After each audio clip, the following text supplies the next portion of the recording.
मैया दुर्गा तकबै कहिया पुत्र अछि विपत्ति में ठाढ़। अहाँ पालनहार छी पूरा जग के लियौन बेटा के भार। हे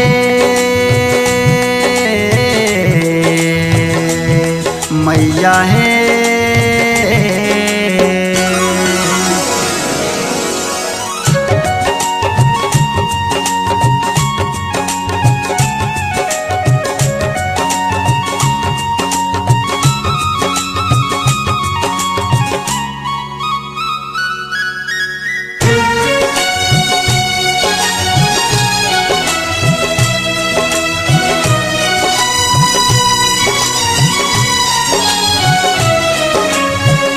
अहाँ जे नहीं देखबै त मैया दुनिया में आर के देखतै।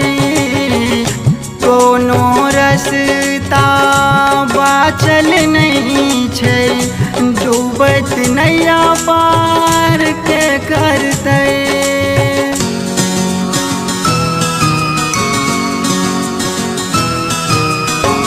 अहाँ जे नहीं देखबै त मैया दुनिया में आर के देखतै।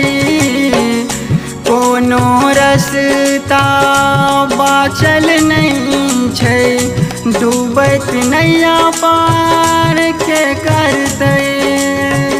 अहाँ छी अपरम पार भवानी बेटा करैया पुकार। हे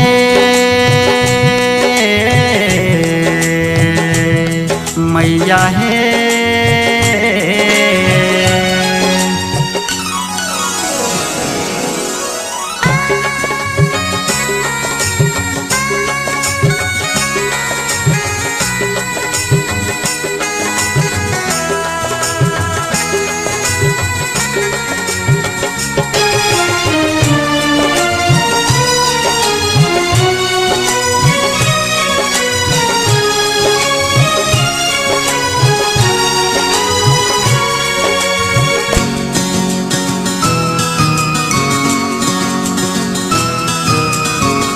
ना मांगै छी हम धन दौलत और ना कोनो बड़का उपहार।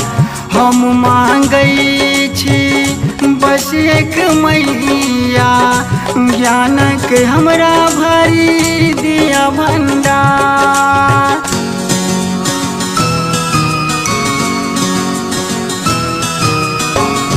ना मांगै छी हम धन दौलत और ना कोनो बड़का उपहार।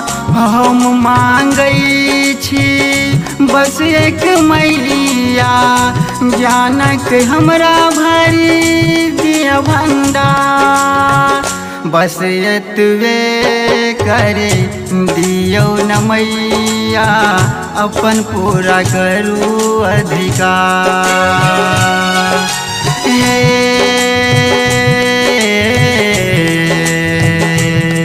मैया हे